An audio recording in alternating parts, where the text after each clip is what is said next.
राम राम, सत श्री अकाल, सलाम अलैकुम, जय हिंद। आज धरने का 245 दिन और हमारे कपिल देव जी जहाँ पर आए हुए हैं, इनसे बातचीत करते हैं। कपिल जी राम राम। सर राम राम, सत श्री अकाल। राम राम सर, आप बताइए कि अभी अफसर ये बोल रहे हैं कि जवानों को यूनियन लग से नहीं बनानी चाहिए। तो मैंने एक वीडियो देखा था, उस वीडियो में ये बताया गया कि सबसे पहले अफसरों ने जो है वो 2006 में एक अपनी यूनियन लग से बना ली थी, जो कि हमारे जवानों को अभी तक पता नहीं है। तो इसके बारे में आप क्या विस्तार से बताएं जनता को, ताकि इनको पता चल सके कि अफसरों ने हमारे साथ क्या गद्दारी सबसे पहले उन्होंने की है। देखो जनक जी, सबको अपनी बात रखने का अधिकार है। हम बहुत छोटे रैंक के सैनिक हैं और हमारी जो बातें रख रहे थे 75 सालों से, वो रख रहे थे रिटायर्ड ऑफिसर। और हमारा जो संख्या बल है वो 28 लाख के करीब है। 5 करोड़ वोट बनती हैं, 140 सांसद सीटों को हम सीधा प्रभावित करते हैं। हरियाणा, पंजाब, उत्तराखंड, हिमाचल, उत्तर प्रदेश, राजस्थान। तो अब जैसे इनकी दुकानदारी बंद सी हो गई, क्योंकि अभी दरी कुर्सी वाले तो मिले नहीं। तो सैनिक इतने जागरूक हो गए, पढ़े लिखे हो गए कि वो खुद आगे बढ़ के अपने हकों की आवाज़ उठाने लग गए। और जब आप सिविल में जो यूनियन देखोगे, आईपीएस, आईएएस जो फर्स्ट क्लास के ऑफिसर हैं, या बैंक के मैनेजर हैं, या रेलवे के हैं, बहुत सारे केंद्रीय कर्मचारी हैं, उनके अधिकारियों की यूनियन अलग होती है। और जो निचले कर्मचारी हैं उनकी यूनियन बिल्कुल अलग होती है। उनको कोई फर्क नहीं पड़ता उनके अधिकारियों को, क्योंकि वो पढ़े लिखे हैं, वो मांगते हैं। अब आप ये एक चीज़ और भी देखो, ये जंतर मंतर है। इस जंतर मंतर पे आप पिछले 9 महीने से बैठे हो। यहाँ पर किसी रिटायर्ड अधिकारी ने अभी तक कोई धरना प्रदर्शन कराया है? कोई आईपीएस, आईएएस, कोई बैंक के कर्मचारी नहीं, हमने 9 महीने में नहीं देखा। यहाँ जितने भी कर्मचारी आते हैं वो छोटे रैंक के होते हैं, चाहे सिविल के हों, आंगनबाड़ी वाले हो गए, आशा वर्कर हो गए, किसान हो गए, पटवारी हो गए, शिक्षा मित्र हो गए, या बसों के ड्राइवर, कंडक्टर, अनगिनत है, मनेरिंगा, ये हो गई। क्योंकि इनका हक नहीं दिया जाता, क्योंकि ये अपने हक को वहाँ तक पहुँचाने में नहीं पहुँचा पाते केंद्र सरकार के पास में। तो ऐसा है कि ऑफिसर को तो मेरे हिसाब से इससे कोई ज़्यादा नाराजगी नहीं, नाराजगी नहीं। मेरा पूछने का मतलब ये है सर कि कुछ अफसर कह रहे हैं ये आईएएस के हैं, वो आतंकवादी हैं, ये तो कहते हैं, ये तो शुरू से कहते हैं इनको अपनी यूनियन नहीं बनानी चाहिए। तो इनको झटका लग गया ये ना, ऐसा क्यों कर रहे हैं, इनको लग से हम इनके साथ हैं।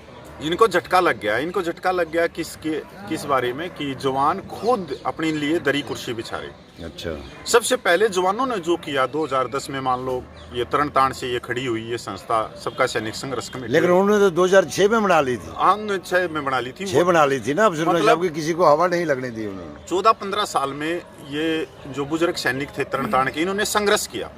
और संघर्ष से मंच और माइक छीनना है, ऐसा नहीं है मिल गया मंच और माइक, ये इतना आसान है कि ये मिल गया। से नहीं मिला है। अगर आज जो हमारा विरोध भी कर रहे हैं इस धरने को तोड़ने के लिए, जो अलग अलग षड्यंत्र रच रहे हैं, उनको भी माइक और मंच तरण ताण वालों ने दिया, पंजाब के सबका सैनिकों ने दिया। 2006 में रिटायर्ड ऑफिसर एसोसिएशन, जिसका गठन दिल्ली के अंदर हुआ था, क्लब के अंदर, और 2006 में ही इन्होंने ऑफिसर यूनियन बना दी थी और किसी को नहीं बताया। हाँ, किसी को हवा नहीं लगने दी, किसी को हवा नहीं लगने दी। और इन्होंने क्या किया कि जो बहुत पुरानी संस्थाएं हैं, जैसे अपने देश में 65 और 66 में स्वर्गीय फील्ड मार्शल कृपा ने खड़ी करी थी लीग को।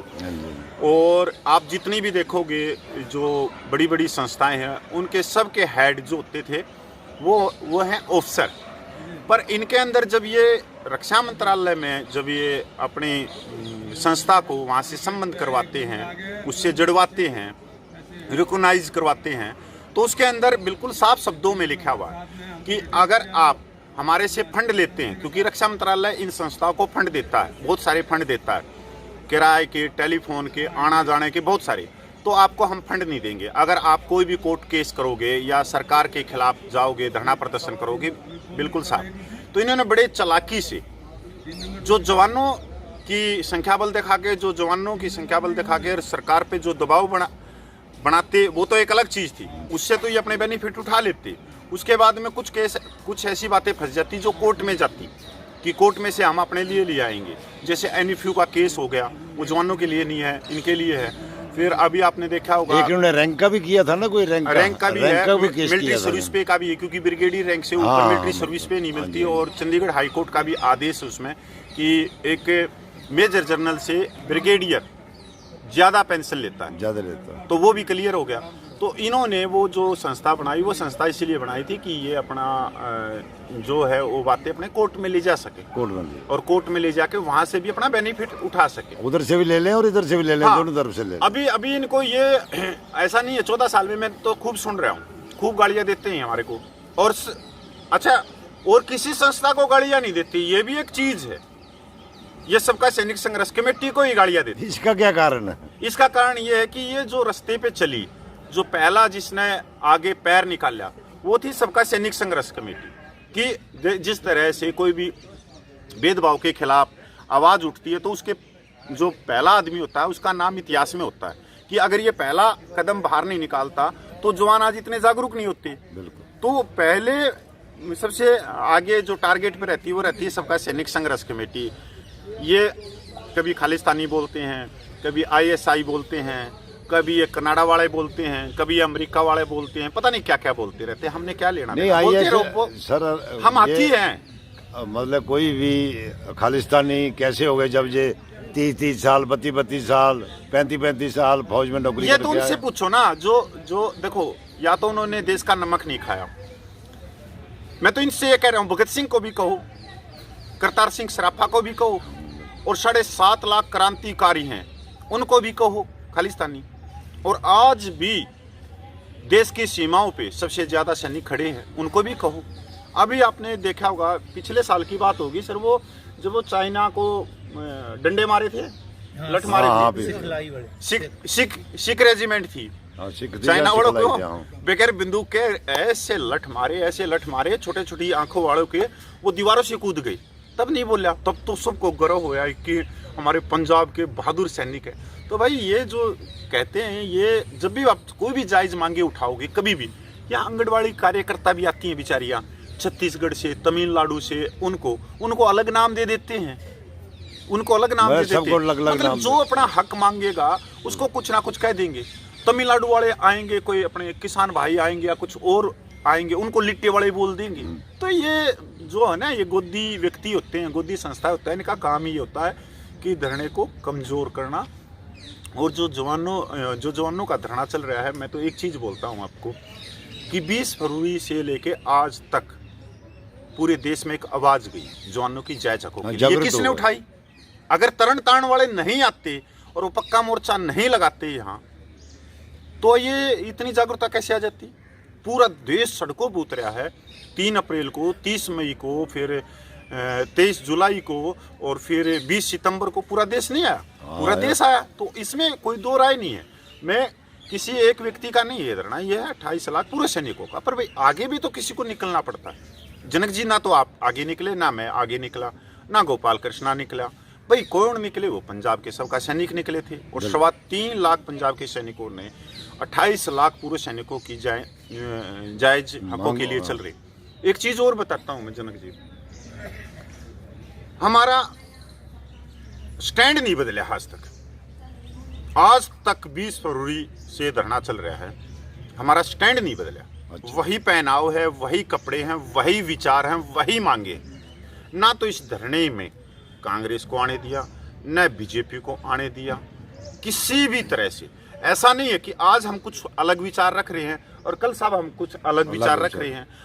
आज हम बगैर टोपी पहन के आए हुए हैं। एक पूर्व अध्यक्ष को आपने देखा होगा ना, वो तिरछी टोपी लगा के और सकाब बांध के आ जाता है। बिल्कुल। हर दूसरे दिन रूप रंग और अपने जो शब्द है उनको चेंज कर जाता है। हमारे शब्द आज तक चेंज नहीं हुए सबका सैनिक संघर्ष कमेटी के। और इसके ऊपर में एक अपने भदौरिया साहब हैं जो एक ये चलाते हैं, MP के यूट्यूब चलाते हैं। हाँ। उन्होंने इस चीज को कल मेरे को बोला यह बात कि मैंने पहली बार ऐसा देखा। वैसे मैं 2020 में रिटायरमेंट आया हूँ, पर मैंने पहली बार मैं समझा इस चीजों को 9 महीने में। पहले मेरी भी आंखें बंद थी कि तुम्हारा स्टैंड चेंज नहीं हो रहा। तुम वो बंदे हो जो अपना स्टैंड चेंज नहीं कर रहे। तुम कह रहे हो कि 28 लाख पूर्व सैनिक, ना तुम राजनीति में जाते, ना राजनीति करने देते।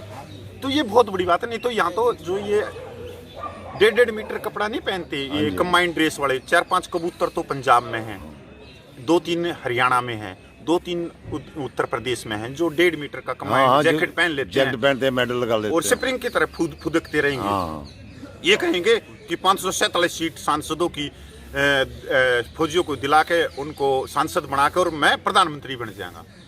अरे भाई, एक फौजी आदमी 18,000 रुपये पेंशन ले रहा है, क्यों यार तुम उसको कहाँ दिखा रहे हो? इनका भी एक दुकानदारी है जो मैं देख रहा हूँ। एक दिल्ली का है, एक कमांड ड्रेस वाला, वो कम से कम 7-8 साल से मैं उसको देख रहा हूँ।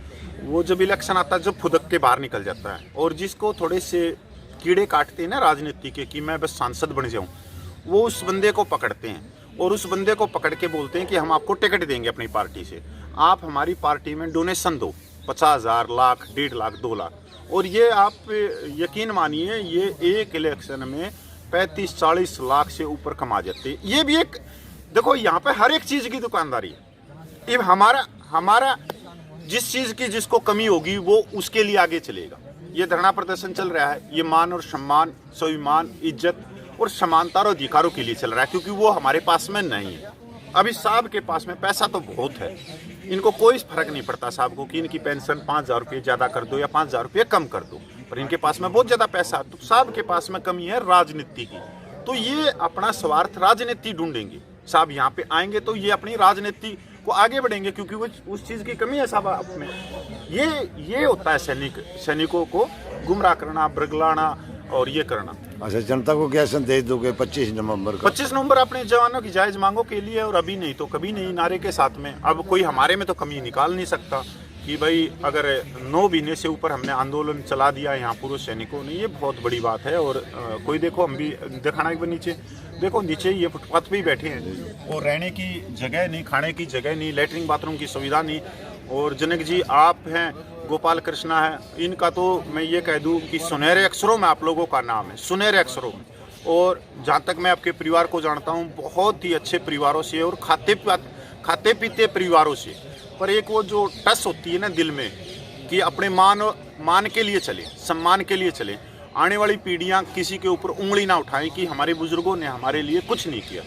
तो आप लोगों का तो मेरे पास में कोई सबक है ही नहीं। और मैं आप लोगों की बड़ाई करके मैं ये भी नहीं कहूँगा कि आप लोगों को नीचा करूँ, क्योंकि बड़ाई के भी कोई शब्द नहीं होते, क्योंकि संघर्ष की कभी बड़ाई नहीं होती है। सब गलत बोलते सही है ना, क्योंकि संघर्ष की कभी कोई बड़ाई नहीं होती।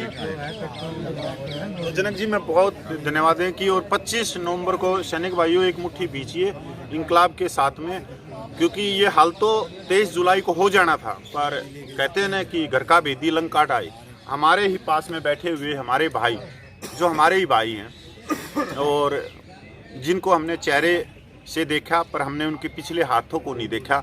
पिछले हाथों को देख लेते तो पता लगता कि उनके हाथ में छुरा है जो हमारी पीठ में गोपेंगे, और उन्होंने गोप्या भी। पर हमने रिकवरी करी, और रिकवरी करने के बाद में जो जख्म है वो अभी तक तो नहीं भरा है, पर फिर भी हम इतना यकीन मानिए सैनिक भाइयों, आप लोगों का साथ मिला तो हम जीत के जाएंगे। और क्योंकि ये जायज़ मांगे हैं, न्याय संगत है, तो एक राजा से न्याय मांगने का हमारा कर्तव्य है, संविधान ने अधिकार दिया है, तो राजा से अपने न्याय मांगने के लिए हम आएंगे। हम कोई यहाँ राजनीति करने के लिए नहीं आए, और 9 महीने में हमने कोई राजनीति नहीं करी। और एक छोटी सी बात और, जो हमारे को ISI फलाना धक्कड़ जो बोलते हैं, तो भाई ये जो एजेंसी वाले इतनी बड़ी बड़ी बैठी हैं, जिन्होंने हमारे अकाउंट तक चेक कर लिए, हमारे फ़ोन तक टाइप हैं, सारी चीज़ें हैं, तो ये बहुत समझदार हैं, समझा। दूसरे के बहकाव में बरगला के ये आप लोगों को यही तो कह रहे हैं 9 महीने से, और ये क्या कह रहे हैं? हमारे को भगत सिंह थोड़ी कहेंगे, ये यही कहेंगे जो अपने अधिकार मांगेगा। तो ये अनगिनत ये आरोप प्रत्यारोप चलते रहते हैं, पर हम तो हाथी है, हाथी की तरह चलते रहेंगे, और जो भोंक रहे हैं भोंकने तो, हमने क्या दिक्कत है। ठीक है सर, इसी के साथ आपको राम राम। इस चैनल को ज़्यादा से ज़्यादा शेयर करें और सब्सक्राइब करें, और इसी के साथ राम राम, सत श्री अकाल, जय हिंद, जय भारत।